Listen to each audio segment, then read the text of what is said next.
These are walls. No, really, that's the intro. Welcome to Basics of Mastery, a series where I, Surprise Boy, teach you, the probably average Brawl Stars ranked randoms, about how to best utilize the basic concepts, mechanics, and skills of Brawl Stars, which brawlers are the best users of these things, and more. Today I'm going to be talking about walls. Well, about as much as you can talk about them. About a pair of skills that are essential for certain situations on every straight shooting brawler in the game, wallpicking and wallpeaking, a bit about wall breaking, and how walls fundamentally design the maps and their expected playstyles in Brawl Stars. Walls are a core part of Brawl Stars map design, obviously, even more than bushes, water, or any other map element. They are what construct the playstyle of a majority of the maps in the whole game. A map is closed, open, or hybrid just because of their placements. Now, I know this information is basic, and you already probably knew these things before clicking on the video, but I'm explaining it because this info helps me explain the other topics in this video better, and maybe for you to understand them more clearly.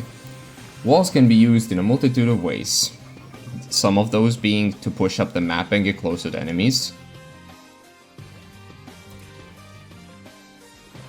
to help you hold a position better and give you the advantage against an enemy that is trying to push in, let's say, in a more open terrain, to cover you so you can recover, either ammo, heal, gadget charge, etc. So you can wall peek the enemy, and to give throwers a reason to exist, plus an actually unique role and playstyle other than just controlling areas. Walls are necessary for Brawl Stars gameplay and balance to work properly. Walls are utilized in different ways, depending on the type of brawler that's using them. Long-range brawlers typically tend to use walls only on defensive situations, to either defend them from incoming projectiles, and to heal and recover behind them. However, throwers and close-range brawlers also use walls to push up the map. Throwers, because walls allow them to push their advantage of attacking over walls onto other brawlers more, and shorter-ranged brawlers, because walls give them a way to move closer to the enemy without much risk, and allow them to get in range to actually connect their attacks. Now, this is a general and oversimplified explanation, but I think you understand that different brawlers use walls in different ways to their advantage. Now, moving on to wallpicking and wallpeaking. The way I like to look at them is as the two sides of a coin about combat around walls, due to how one of them is the aggressive side while the other is the passive one. Let's start with the aggressive side of the coin, which is wallpicking. Basically, wallpicking is a skill where you try to hit the enemy around walls using your attacks, preferably without them being able to hit you back. There are many types of wall picks, and they are all slightly different from each other, but the core premise is the same. It is to just get hits on enemies around walls without them being able to hit you back. The first type of this skill is a prediction shot, where you predict that an enemy is going to peek out from a wall and shoot to the side of whichever wall they are behind, and hopefully it hits them if they are actually going to come from behind it.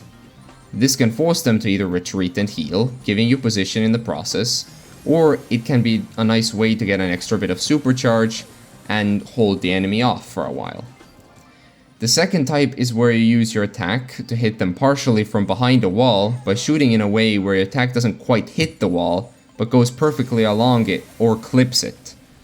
The way this works is that the hurt box of the attack that can collide with walls is typically smaller than the part of it that can collide and hit brawlers, which means most projectiles look like they are partially able to clip a wall, but can still go past it to hit a potential opponent on the other side.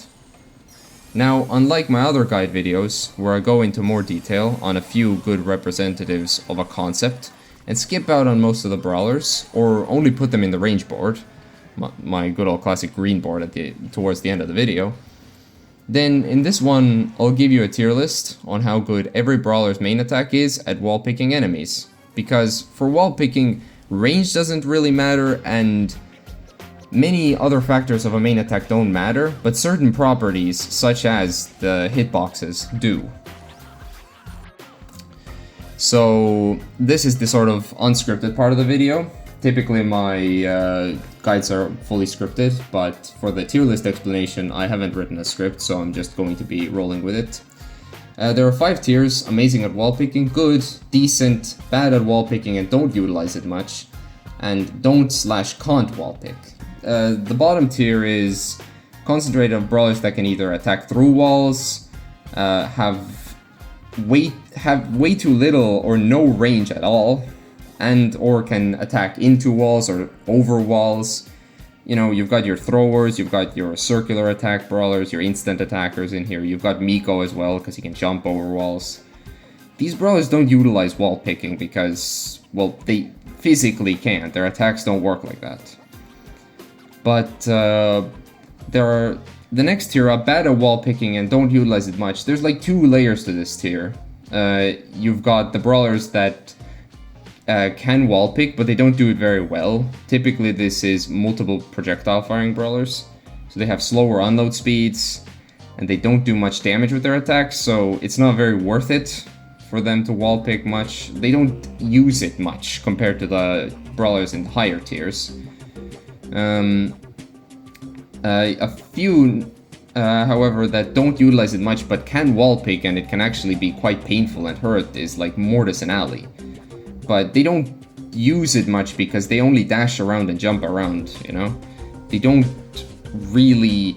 like, their dashes can wall pick, but they themselves don't utilize it much. They don't...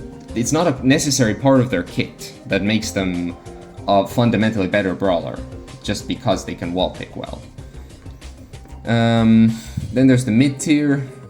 There's a good variety of attacks in here. Now you may be wondering why Grom and Sprout aren't at the bottom tier. The reason for that is both Grom and Sprout actually have grounded projectiles. Grom's splitting attacks are grounded, and Sprout's attack becomes grounded after the first bounce, which means that they can actually wall pick. Neither of them use it that much, but Sprout's, for instance, is very effective, so that's why I've put it higher, because of the big splash radius that Sprout attacks have, and they can skirt along walls quite well, or just bounce off of them, so, you know, Sprout actually is able to use it quite well. Looking at the good tier, most of these attacks share similar traits about them. Either they do a lot of damage and are very punishing to get hit by on a wall pick, so you really don't want to, you know, wall peek against these things often, because like eating a Piper shot to the face hurts like hell. 3600 damage from potentially 10 tiles away, you know?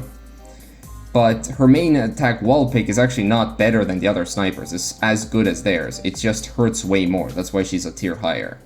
The other brawlers here have either attacks that have pretty big hitboxes against brawlers, but aren't actually pretty small against walls. Like Byron and Gus attacks can wallpick very nicely because of that. Jaeyoung even better. Ashe even better. They've got wider attacks that can connect to brawlers with bigger hitboxes than the walls, but go along walls a lot better. Then I also put Lumi in here, not just because her first projectile also... I'm gonna skip this one. And there's also a few brawlers in the good at wallpicking tier where wallpicking is a core strength of the brawler itself. This is where wallpicking truly starts becoming a core strength of the brawler, that like this helps them out a lot. And then finally, you know, it helps out their viability a lot. And then finally, you've got the amazing at wallpicking tier. This tier is pretty self-explanatory. These are brawlers that have weird hitboxes or have attacks that can go like to the side of walls and clip walls and still hit enemies on the other side very nicely. You can see the 2 newest brawlers who haven't even been released yet. These are just predictions, because Nori Slash, for instance, is the same as Kenji and BB's. It's an instant hit 3-tile slash, so it should be able to wall pick just as well. The reason BB is lower is because she has a delay. The reason Kenji is higher is because he has a dash, so he can actually surprise others behind walls better. Plus, Nori doesn't utilize it as much because he will just jump over the wall, or jump onto the enemies using his other attack, his fishing rod. His pull attack. And then Wendy I put this high, because for all I see it, this looks like a better Nita attack. Same with longer range, it's faster, and the only difference is that Nita's main attack can pierce, and piercing is helpful when it is on a wall pick, but I don't think it's enough for Nita to be better than Wendy just because of how much slower Nita's projectile is comparatively. And then some of the melee or closer range brawlers you see here, Draco's main attack just has a strange trait about clipping walls very nicely. Super good wall pick. Buster's main attack, same thing. Sandy's main attack, same thing. Damien gets a lot of value from wall pick, plus his unload speed is so good, he can just spam all 3 shots out quickly in a wall pick situation. Meeple is amazing because his shots curve, so they can actually just curve from behind the wall and hit targets on the other side of it, which is really nice. Jean's wall pick, the standard projectile is good. It wall picks nicely. It's a fast projectile, can partially go through walls, but the splitting attack can hit very nicely to the other side of the walls. He just doesn't get much reward from the splitting one. You really gotta try to fish for the main attack, but if the main hit connects, like, I guess through a wall, then Jean gets a quarter of his super. Very, very beneficial. And the 3 highest and the amazing and wallpicking tier are kind of uncontested. These are 3 by far the best ones, I think. Star Nova's attack is almost instantaneous. It can clip through walls very nicely. It's got piercing. You can aim into a wall and connect one of the projectiles at certain angles almost every time. If you barely wall pick outwards, which again, movement speed helps with wall picking, you can just connect both projectiles, and yeah, you can't dodge Star Nova's main attack. This thing is pretty much hit scan. So yeah, that's why she's third. Mo is second because his scattering projectiles allow him to just peek to the other side of a wall by about a tile, which is very helpful. Plus his main attack by itself, the bigger rock that he throws, that thing can also skirt along walls very nicely. So it just makes it all the better. He can reach roughly about a tile behind a wall and at certain angles, and that is very, very good. That is something that almost no other brawler can match. And then finally you've got Nausea at the top tier. Sure, she kind of has to be at the range of her jar to do her wall picking super well, but if she is at the range of her jar, sort of, her snake can always wall pick, because this thing can just reach behind any wall. You shoot along the wall your jar, and then you shoot the snake out to the other side, and it will just hit the opponents. Again, Nausea's main attack, if we're looking at it in a vacuum, is probably the best main attack in the game, so we don't have to look into it too much, just saying that it is also the best at wall picking in the entire game. So yeah, moving on, let's talk a bit about the passive side of this theoretical coin, aka wallpeaking, which is basically the opposite of wall picking.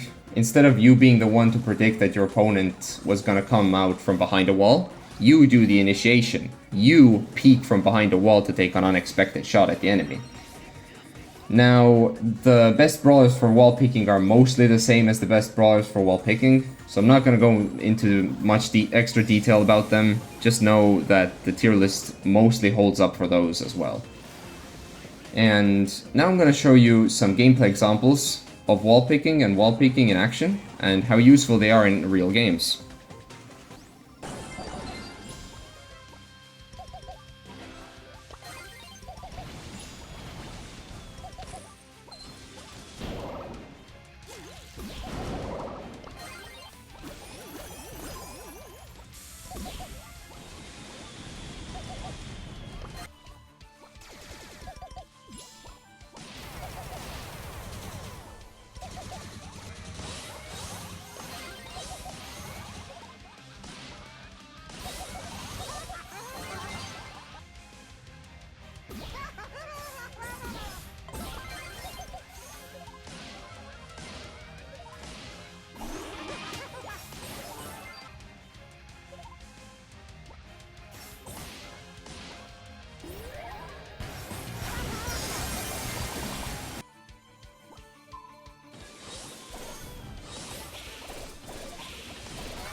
Moving on to the final topic of this video, we have wall breaking.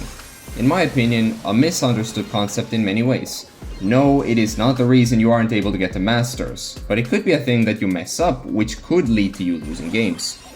That is very probable. Wallbreakers are their own small little subclass / role that certain brawlers are a part of. There are the main three that are picked because of their gadgets breaking walls, especially Griff, who in many situations is literally there to just open up the map more with his piggy bank. Then there are the other brawlers that are picked for wall breaking. This doesn't include every brawler with a wall breaking ability, because not every brawler in the game has a good wall break. So yeah, they aren't actually picked for that reason, so that's why I'm not going to include them. Wall breaking is usually not as simple as just breaking every wall on the enemy side using your wall breaking brawler. For instance, if you have a tank or a different pushing or aggro brawler on the team, then breaking all the walls on the enemy side, or heck, all the walls structures in general, probably hinders their gameplay and makes them less effective overall. Also, wall breaking brawlers should usually be picked when the enemy comp actually struggles more on opened maps. For example, into this set of brawlers, picking a wall breaker is a great idea. There are other good options, but sometimes picking a dedicated wall breaking brawler as a lost pick to hard counter a comp similar to this is the best option. So to conclude, walls are the most important map element in Brawl Stars, something the game and its balance wouldn't function without, and there are tons of ways to use them for your advantage. Wall picking and wallpeaking are the two sides of the coin of combat around walls.